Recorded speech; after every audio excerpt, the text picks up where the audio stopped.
சோழ நாட்டின் பொற்காலத்தின் 22வது அத்தியாயம். ஆதித்த கரிகாலர் மிருகத்தின் மறு உருவம். சென்ற அத்தியாயத்தில் ஆதித்தரின் ஆசையின்படி சேவூர் போர்க்களத்தில் வீரபாண்டியனின் தலையை எடுத்து வெற்றி பெற்றுள்ளார். இதன் மூலமாக தந்தை சுந்தர சோழரின் ஆசையின்படி மதுரை முழுவதுமாக கைப்பற்றியுள்ளார். அது மட்டும் இல்லாமல் ஆதித்தன் வீரபாண்டியனின் தலையை யானையின் மீது பல்லக்கில் வைத்து தஞ்சையை சுற்றி வலம் வர வேண்டும் என்று ஆணையிட்டார். நாம் பார்த்து கொண்டிருப்பது ஆதித்த கரிகாலரின் வாழ்க்கையை தான். நம்ம சேனலை ஃபர்ஸ்ட் டைம் பார்க்குறீங்கன்னா சப்ஸ்கிரைப் பண்ணிடுங்க. இனி நடக்க இருப்பது, படை வீரர்கள் அனைவரும் வீரபாண்டியனின் தலையை வைப்பதற்காக யானையின் மீது பல்லக்கினை தயார்படுத்தி கொண்டிருக்கிறார்கள். ஆதித்தரின் இச்செயலை கண்டு படைத்தளபதிகள் படை வீரர்கள் அனைவரும் அஞ்சி நடுங்கினர். பொழுது பழுவேட்டரையர் ஆதித்தரிடம், ஆதித்தா, உன் முடிவை நீ மாற்றிக்கொள்ளலாம் அல்லவா? வீரபாண்டியனின் தலையை பல்லக்கில் எடுத்துச் சென்றுதான் ஆக வேண்டுமா? சற்று பொறுமையாக இருக்கலாம் அல்லவா? இதுவரை நான் என் தந்தை சொல்லை கேட்டு பொறுமையாக இருந்ததால் தான் இச்செயலை நான் செய்கிறேன். இதில் யாரும் தலையிட வேண்டாம். இவை அனைத்தும் என் பெருமைக்குரியது.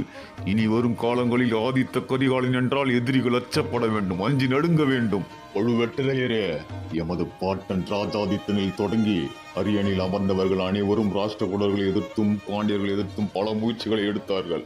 இருப்பினும் அவர்கள் எடுத்த முயற்சியில் அனைத்திலும் தோல்வியுற்றார்கள். இவ்வளவு ஏன், எனது தந்தையால் கூட மதுரையை முழுவதுமாக கைப்பற்ற முடியவில்லை. ஆனால் அதை நான் செய்து முடித்திருக்கிறேன். எனது பாட்டன் உத்தமசீலியின் தலையை கொய்து வரலாற்றையும் சரித்திரத்தையும் உருவாக்கினான் வீரபாண்டியன். அந்த வரலாற்றை நான் மாற்றி எழுத வேண்டாமா? அந்த வரலாற்றை நான் மாற்றி எழுத வேண்டுமென்றால் அவன் செய்த செயலை விட பெரியதாக செய்ய வேண்டும் அல்லவா? பழுவேட்டரையரே, நீங்கள் என்னிடம் கூறுவது வீணானது. இது வெறும் ஆரம்பம்தான். தஞ்சையில் என்னவெல்லாம் காத்து கொண்டிருக்கிறது என்பதை பொறுத்திருந்து பாருங்கள். நான் என் முடிவை மாற்றிக்கொள்ள மாட்டேன். இப்பொழுது நீங்கள் இங்கிருந்து விடைபெறலாம். அதன் பிறகு பழுவேட்டரையர் வெளியே செல்கிறார். பழுவேட்டரைய இளவரசே, கூறு புவியரசா. ஆதித்தருக்கு ஏன் இவ்வளவு கோபம்? இச்செயல் வேண்டாம் என்று தாங்கள் ஆதித்தரிடம் சென்று கூறலாம் அல்லவா? அமைதியாக இரு புவியரசா. நீ கூறுவதை பார்த்தால் ஆதித்தன் நான் சொல்வதை கேட்டுவிட்டுதான் மறுவேளை பார்ப்பான் போல் தெரிகிறது. இப்பொழுதுதான் ஆதித்தனிடம் கூறிவிட்டு வந்தேன். அவன் என்னை இச்செயலில் தலையிட வேண்டாம் என்று கூறிவிட்டான். புவியரசா, ஆதித்தனை பற்றி கூறுகிறேன், நன்றாக கேட்டுக்கொள். ஆதித்தன் ஒரு செயலை செய்ய வேண்டும் என்று ஆசைப்பட்டு விட்டான் என்றால் அது செய்வதற்காக யாரோட உதவியும் கேட்க மாட்டான். படைத்தளபதிகளாகிய உங்களுடைய உதவியும் கேட்க மாட்டான். அவர் தந்தையே வேண்டாம் என்று கூறினாலும் கேட்க மாட்டான். நினைத்ததை நடத்தி முடிக்கும் வரை பின்வாங்கவும் மாட்டான். பழுவேட்டரைய இளவரசே, ஆதித்த கரிகாலர் மனதளவில் கோபம் உடையவர் என்றுதான் தெரியும். ஆனால் நீங்கள் கூறுவதை பார்த்தால் கோபமே மனித உருவத்தில் நடப்பது இப்பொழுதுதான் தெரிகிறது. உயரசா, நீங்கள் இருவரும் ஆதித்தனின் நண்பர்கள் தானே? நீங்கள் சென்று வீரபாண்டியனின் தலையை இவ்விடத்திலேயே விட்டுவிட்டு தஞ்சைக்கு பயணிக்கலாம் என்று கூறலாம் அல்லவா? கூறலாம் தான். ஆனால் ஆதித்தர் நாங்கள் கூறுவதை கேட்பாரா என்று தெரியவில்லையே. முயற்சி செய்து பாருங்கள். சரி இளவரசே, நாங்கள் சென்று கூறுகிறோம். அதன் பிறகு குலசேகரனும் புவியரசனும் ஆதித்தரை நோக்கி செல்கிறார்கள். என்ன படைத்தளபதிகளே, ஏதோ கூற வந்தது போல் தெரிகிறது. ஆமாம், பழுவேட்டரையர் உங்களிடம் என்ன கூறிக்கொண்டிருந்தார்? அது ஒன்றுமில்லை இளவரசே. அது ஒன்றும் இல்லை என்றால் இவ்விடத்திலிருந்து செல்லுங்கள். இல்லை என்றால் என்ன கூற வேண்டுமோ கூறுங்கள். ஏன் தயக்கம்? இளவரசே, வீரபாண்டியனின் தலையை பற்றி பேசுவதற்காக வந்திருந்தால் உங்கள் இருவரின் தலை இருக்காது. வீரபாண்டியனின் தலையுடன் சேர்த்து உங்கள் இருவரின் தலையும் கொய்து பல்லக்கில் எடுத்துச் செல்வேனடா. மற்ற செய்தி ஏதேனும் இருந்தால் கூறுங்கள். இல்லை என்றால் இவ்விடத்திலிருந்து செல்லுங்கள். இளவரசே, ஏன் இவ்வளவு கோபம்? நாங்கள் அதை பற்றி கூற வரவில்லை. அது ஆதித்தரின் முடிவு. அதை மாற்ற முடியுமா என்ன? நாங்கள் கூறுவதை கேட்பீர்களா? அது நீங்கள் கூறும் செய்தியை பொறுத்ததடா. இளவரசே, கதிரவன் மறையத் தொடங்கிவிட்டது. இருள் சூழ்ந்து விட்டது. வீரபாண்டியனின் தலையை கொண்டு தஞ்சையை நோக்கி இப்பொழுதே பயணிக்க வேண்டுமா என்ன? இன்று இரவு இங்குள்ள முகாம்களில் தங்கிவிட்டு நாளை காலை தஞ்சையை நோக்கி பயணிக்கலாம் அல்லவா? ஏனென்றால் மாபெரும் சாதனையை செய்துவிட்டு இரவு நேரங்களில் எடுத்துச் சென்றால் தங்களின் வெற்றியை யாவரும் அறிய மாட்டார்களே. பகல் நேரங்களில் எடுத்துச் சென்றால்தான் ஆதித்தரின் வெற்றி அனைவருக்கும் அறிவார்கள். படைத்தளபதிகளே, நீங்கள் கூறுவது சரிதான். இன்று இரவு இங்குள்ள முகாம்களில் தங்கிவிடலாம். ஆனால் நான் கூறுவதை செய்தால்தான் அது சாத்தியமாகும். இளவரசே, என்ன இளவரசே?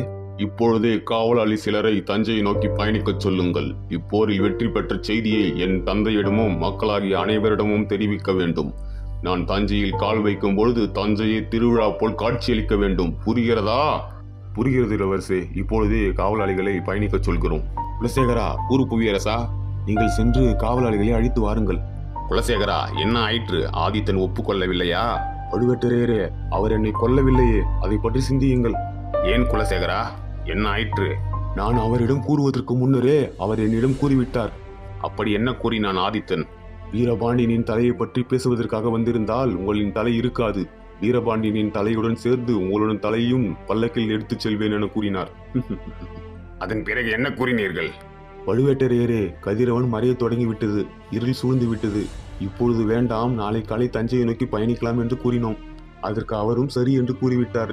குலசேகரா, இதோ காவலாளிகள் வந்து விட்டார்கள்.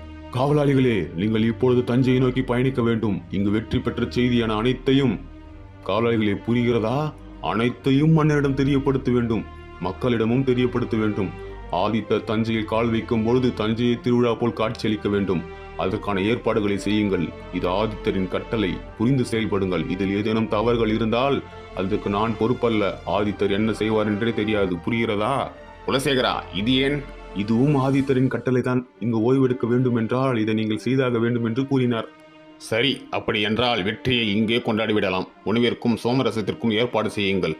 ஒரு புறம் போரில் வெற்றி பெற்று சோழர்கள் அதனை கொண்டாடுவதற்காக தயாராக இருக்கிறார்கள். மற்றொரு புறம் அமைச்சர் சிங்களவன் வீரபாண்டியர் போரில் இறந்த செய்தியை மக்களிடம் கூறுகிறார். மதுரை முழுவதும் சோழர்களுக்குரியது. இனி மதுரையில் புலிக்கொடிதான் பறக்கச் செய்ய போகிறது. அது மட்டும் இல்லாமல் நம் மன்னரின் மகன் வளர்ந்து வரும் நிலையில் பொறுமையாக இருக்க வேண்டும். நாம் இளவரசன் வளர்ந்து நம் நாட்டை சோழர்களிடம் இருந்து மீட்டெடுப்பார். இதனை கேட்டு மக்கள் முழுவதும் துக்கத்தில் இருக்கிறார்கள். இச்செய்தியினை கேட்ட வீரபாண்டியனின் மனைவி மிகவும் துயரடைகிறாள். இளவரசி, எங்களது மன்னர் வீரபாண்டியர் இறப்பதற்கு முன்னரே என்ன செய்ய வேண்டும் என்று கூறிவிட்டு சென்றிருக்கிறார். அவர் ஆணையின்படி இளவரசரை மற்றொரு நாட்டிற்கு கொண்டு சென்று அடைக்கலப்படுத்தி பாண்டிய நாட்டு இளவரசன் என தெரிவிக்காமல் சக மனிதனாக வளர்த்து இளவரசர் வளரும் வரை பாதுகாப்பாக இருக்க வேண்டும் என்று கூறியிருக்கிறார். ஆகையால் இளவரசி, நாம் இவ்விடத்திலிருந்து உடனடியாக இளவரசரை அழைத்துச் சென்றாக வேண்டும். மற்றொரு புறம் பழுவேட்டரையர் கூறியபடி சோழர்கள் உணவுகளை பரிமாறிக்கொண்டு சோமரசம் குடித்துவிட்டு நகைச்சுவையாக பேசிக்கொண்டு நடனங்கள் ஆடியும் பாடல்கள் பாடியும் மகிழ்ச்சியாக இருக்கிறார்கள். அப்பொழுது ஆதித்த கரிகாலர் அவ்விடத்திற்கு வருகிறார். அனைவரும் சற்று அமைதியாக இருக்கிறார்கள். பழுவேட்டரையரே, என்ன இது ஒரே சத்தம்? ஆதித்தா, போரில் வெற்றி பெற்றதை கொண்டாட வேண்டாமா? அதற்காகத்தான் விருந்தோம்பலும் சோமரசமும். ஆதித்தருக்கு இன்னும் பசி அடங்கவில்லை போல் தெரிகிறதே. இதை அருந்துங்கள், பசி தானாக பறந்து போகும். குடியுங்கள் இளவரசே. ஏன் அமைதியாக இருக்கிறீர்கள்? நான் வரும் வரை மகிழ்ச்சியாகத்தான் இருந்தீர்கள். பிறகு ஏன் தயக்கம்? கொண்டாடுங்கள். ஆதித்தரே கூறிவிட்டார், பாடல்களும் நடனங்களும் தொடரட்டும். அதன் பிறகு ஆதித்தரின் கட்டளைப்படி போரில் வெற்றி பெற்ற செய்தியை கொண்டு தஞ்சை அரண்மனைக்குள் காவலாளிகள் செல்கிறார்கள். அங்கு அனைவரும் யார் வென்றது என தெரிந்து கொள்வதற்காக ஆவலாக இருக்கிறார்கள். அதன் பிறகு சுந்தர சோழர், வாருங்கள் வாருங்கள், என் மகன் வரவில்லையா? என் மகன் போரில் வெற்றி பெற்று இருப்பான் என்பது நன்றாக தெரியும். என் மகன் எப்பொழுது தஞ்சைக்கு வருகிறான்?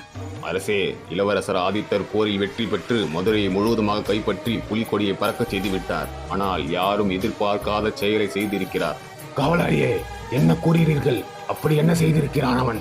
போரின் விதிமுறைப்படி இளவரசர் வீரபாண்டியனின் தலையை கொய்து வெற்றி பெற்றார். அது மட்டுமில்லாமல் வீரபாண்டியனின் தலையை யானையின் பல்லக்கில் வைத்து தஞ்சை நகர் வீதி முழுவதும் வலம் வர வேண்டும் என்று கட்டளையிட்டிருக்கிறார். ஆதித்தர் தஞ்சையில் கால் வைக்கும் பொழுது தஞ்சை முழுவதும் திருவிழா போல் காட்சியளிக்க வேண்டும் என்று கூறியிருக்கிறார்.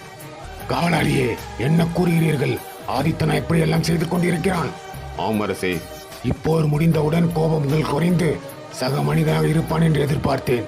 ஆனால் இவன் செய்கின்ற செயலை பார்த்தால் மனசாட்சி இல்லாத மிருகம் போல் மாறிக்கொண்டு வருகிறானே. ஆதித்தன் ஒரு முடிவு எடுத்து விட்டான் என்றால் என்ன கூறினாலும் பின்வாங்க மாட்டானே அவன். என்ன நடக்கிறதோ நடக்கட்டும். மக்களாகிய அனைவரிடமும் தெரிவியுங்கள், நம்முடைய இளவரசரான ஆதித்தன் நடைபெற்ற போரில் வெற்றி பெற்று மதுரையை முழுவதுமாக கைப்பற்றி இருக்கிறான் என்று. ஒருபொழுதும் ஆதித்த கரிகாலன் தடையெடுத்த செய்தியை மக்களாகிய அனைவரிடமும் தெரிவிக்க வேண்டாம். மக்களாகிய அனைவரும் அரண்மனைக்கு வந்து இளவரசரை மலர்கள் தூவி வரவேற்கும்படி ஆணையிடுங்கள். அதிகாலையில் கதிரவன் உதி தொடங்கிவிட்டது. யானையின் மீது பல்லக்கு தயார் நிலையில் உள்ளது. ஆதித்தன் அவருடைய கைகளால் வீரபாண்டியனின் தலையை எடுத்து பல்லக்கில் வைக்கிறார். குலசேகரா, நாம் இவ்வளவு கூறியும் ஆதித்தன் சொன்னதை செய்து முடித்து விட்டானே. பழுவேட்டரையரே, ஆதித்தரை பற்றி தெரியவா வேண்டும்? ஒரு செயலை செய்கிறேன் என்று சொல்ல மாட்டார். அப்படி சொல்லிவிட்டார் என்றால் அதை செய்து முடிக்காமல் இருக்க மாட்டாரே. உண்மைதான், நான் சிறு வயதிலிருந்தே பார்த்து கொண்டிருக்கிறேன். அதன் பிறகு ஆதித்த கரிகாலன் குதிரையின் மீது அமர்ந்து கொண்டு தன் வாளை வான் நோக்கி காண்பித்து, இங்குள்ள சிவாலயங்கள் வழிபாட்டு தலங்களை விட்டுவிட்டு மதுரையை முழுவதும் சூறையாடுங்கள். இனி மதுரை முழுவதும் ஆதித்தனுக்குரியது. இவ்விடத்தில் புலிக்கொடியானது இன்று முதல் பறக்கச் செய்யட்டும். அதன் பிறகு சோழ படை வீரர்களால் மதுரை முழுவதும் சூறையாடப்படுகிறது. உயரத்தில் புலிக்கொடியானது படபடவென பறக்கிறது. ஆதித்தர் முன்னோக்கி செல்ல வாகனம் யானையும் பின்னோக்கி தொடர்கிறார்கள். இனி சோழ தேசத்தில் என்ன நடக்கப் போகிறது? ஆதித்த கரிகாலன் மனசாட்சி இல்லாத மிருகமாய் மாறிக்கொண்டு வருகிறார். ஆதித்தரின் மிருகத்தனம் எப்பொழுது குறையும் என்று தெரிந்து கொள்ள எங்களுடன் சேர்ந்து அடுத்த அத்தியாயத்தில் சோழர்களை மீண்டும் சந்திக்கலாம். தேங்க்ஸ் ஃபார் வாட்சிங்.